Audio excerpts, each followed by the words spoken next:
본문은 출애굽기 27장 1절에서 마지막 21절까지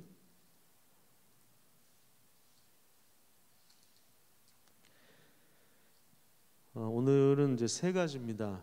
첫 번째로 나오는 것이 제단이고요. 그다음에 9절에 보시면 성막의 뜰, 그러니까 정원과 같은 그 마당을 이야기하는 것이고, 그다음에 마지막으로 등불에 대한 이 세 가지 이야기가 나옵니다.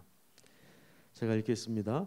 너는 조각목으로 길이가 5규빗, 너비가 5규빗의 제단을 만들되 네모 반듯하게 하며 높이는 3규빗으로 하고 그 네 모퉁이 위에 뿔을 만들되 그 뿔이 그것에 이어지게 하고 그 제단을 노수로 싸고 재를 담는 통과 부삽과 대야와 고기 갈고리와 불 옮기는 그릇을 만들되 제단의 그릇을 다 노수로 만들지며 제단을 위하여 노수로 그물을 만들고 그 위 네 모퉁이에 놋고리 넷을 만들고 그물은 제단 주위 가장자리 아래 곧 제단 절반에 오르게 할지며 또 그 제단을 위하여 채를 만들되 조각목으로 만들고 노수로 쌀지며 제단 양쪽 고리에 그 채를 꿰어 제단을 매게 하며 할지며 제단은 널판으로 속이 비게 만들되 산에서 내게 보인 대로 그들이 만들게 하라. 너는 성막의 뜰을 만들지니 남쪽을 향하여 뜰 남쪽에 너비가 100규빗의 세마포 휘장을 쳐서 그 한쪽을 당하게 할지니 그 기둥이 수물이며 그 받침 수물은 노수로 하고 그 기둥의 갈고리와 가름대는 은으로 할지며 그 북쪽에도 너비가 100규빗의 포장을 치되 그 기둥이 수물이며 그 기둥의 받침 그 수물은 노수로 하고 그 기둥의 갈고리와 가름대는 은으로 할지며 뜰의 옆곳 서쪽에 너비 50규빗의 포장을 치되 그 기둥이 열이요 받침이 열이며 동쪽을 향하여 뜰 동쪽의 너비도 50규빗이 될지며 문 이쪽을 위하여 포장이 15규빗이며 그 기둥이 셋이요 받침이 셋이요 문 저쪽을 위하여도 포장이 15규빗이며 그 기둥이 셋이요 받침이 셋이며 뜰문을 위하여는 청색, 자색, 홍색 실과 가늘게 꼰 배 실로 수노와 짠 20규빗의 휘장이 있게 할지니 그 기둥이 넷이요 받침이 넷이며 뜰 주위 모든 기둥의 가름대와 갈고리는 은이요 그 받침은 노시며 뜰의 길이는 100규빗이요 너비는 50규빗이요 세마포 휘장의 높이는 5규빗이요 그 받침은 노시며 성막에서 쓰는 모든 기구와 그 말뚝과 뜰의 포장 말뚝을 다 노수로 할지니라. 너는 또 이스라엘 자손에게 명령하여 감나무로 짠 순수한 기름을 등불을 위하여 4개로 가져오게 하고 끊이지 않게 등불을 켜되 아론과 그의 아들들로 회막 안 증거궤 앞 휘장 밖에서 저녁부터 아침까지 항상 여호와 앞에 그 등불을 보살피게 하라. 이는 이스라엘 자손이 대대로 지킬 규례이니라. 아멘. 오늘은 이제 첫 번째가 제단이 나오는데 이 제단을 노수로 만들어서 놋제단이라고도 합니다. 그림을로 보시면 이 제단은 성막 마당에 위치하고 있었습니다. 그러니까 성소 안에 있는 것이 아니라 성소를 들어가기 전에 이 제단이 이 마당에 있었다고 보시면 되고요.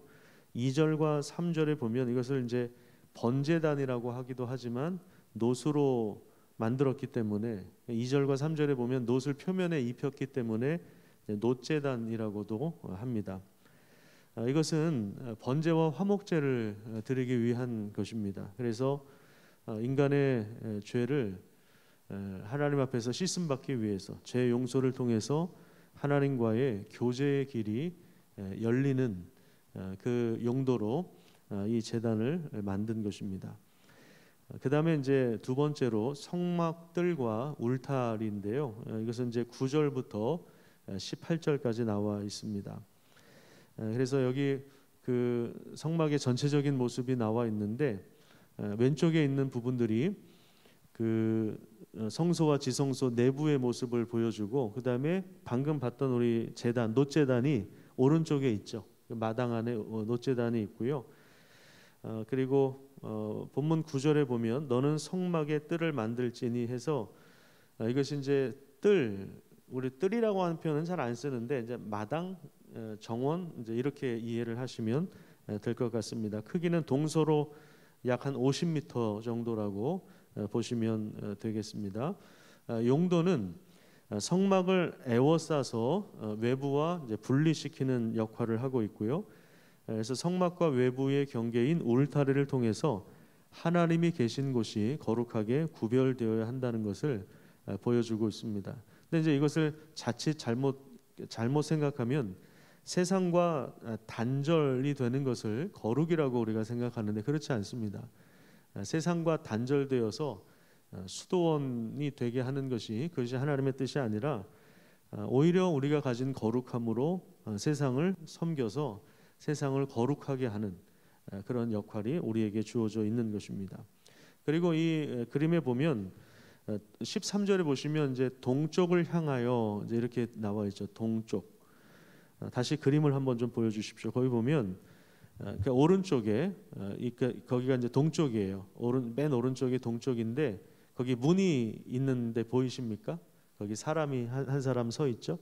그 문으로 이제 들어가서 제단에서 번제와 뭐 화목제 이런 제사를 드리고 죄를 씻음 받고 그다음에 이제 성소에 들어가는 이런 이제 절차가 있었는데 이 동쪽을 향하여 난 문을 통해서 이제 하나님과 만날 수 있는 제한적인 길이 열린 것이죠. 인간이 하나님 앞에 죄를 범해서 에덴 동산에서 쫓겨났잖아요. 쫓겨났는데 하나님께서 그 생명나무로 접근하는 그 길들을 막으셨죠. 그래서 인간이 하나님 앞에 나아갈 수 있는 길이 없었는데 하나님께서 제한적으로나마 하나님과 교제할 수 있는 그러한 길을 열어 주셨습니다. 그래서 이제 인간이 죄를 하나님 앞에 용서받아야만 가능하다는 것을 보여주고 있는데요. 재미있는 것이 이제 복음서에 보면 예수님께서 그 예루살렘 그 성전에 들어가실 때 동쪽에서 이렇게 진입을 하십니다.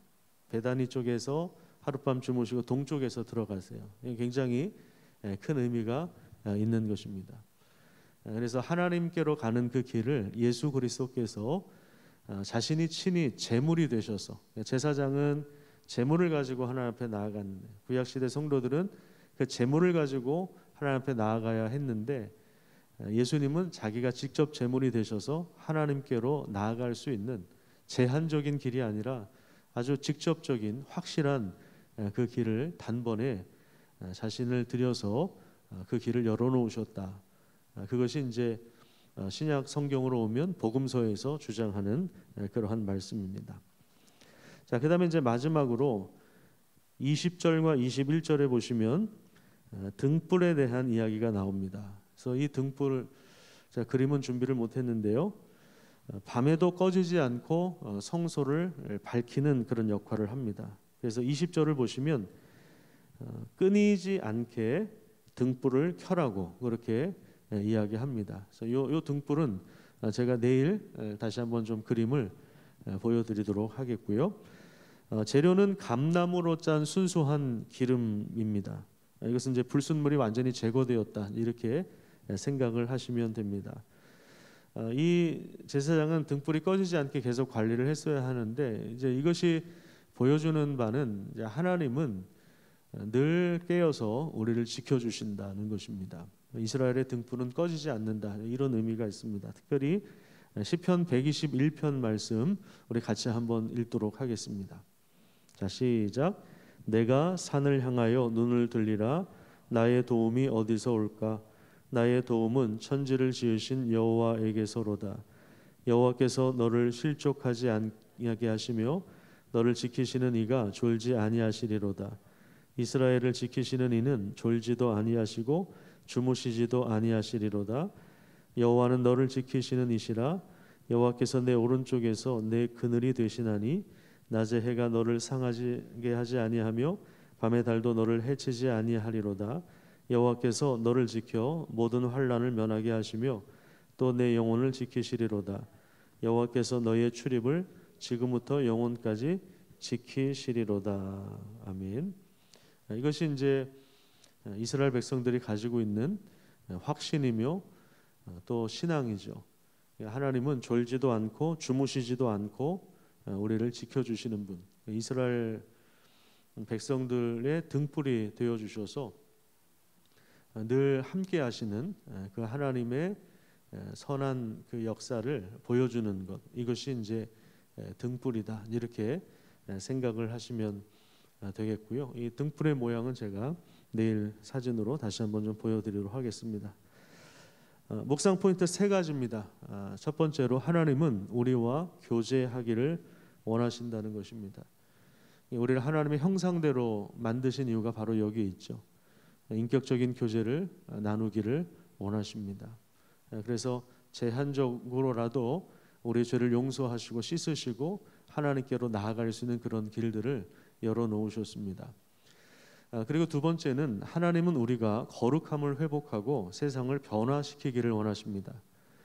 세상과 단절되어서 예수 믿으면 믿지 않는 사람들하고 관계와 교제를 다 끊어버리고 그냥 교회 다니는 권사님들, 집사님들하고만, 주변에 권사님들, 집사님들만 있는 분들은 회개하셔야 됩니다.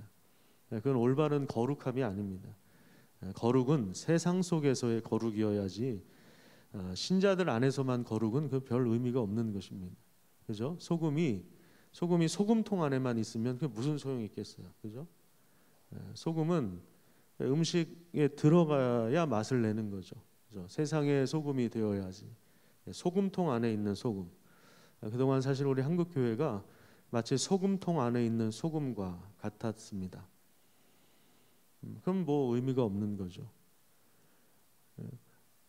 그 성소, 하나님을 만나는 그 성소 주변에 그 뜰이 있는 것은 그 하나님이 거룩하신 분이기 때문에 이제 외부와의 이제 경계를 세우는 것인데, 우리 그리스도인들이 세상과 구분되는 그 거룩함은 가지고 있어야 됩니다. 또 그 뜰 주변에 울타리가 있지 않습니까? 우리가 펜스를 친다고 보통 그러죠. 구별을 시켜놓고 그게 이제 거룩이죠.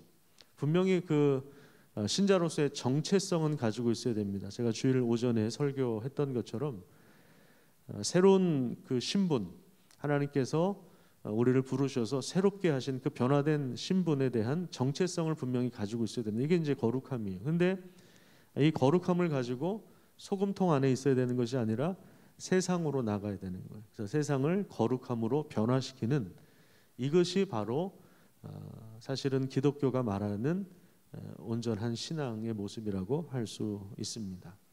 그렇지 않으면 기독교인들은 상당히 이기적인 사람들이에요. 너무 이기적인 사람들이에요.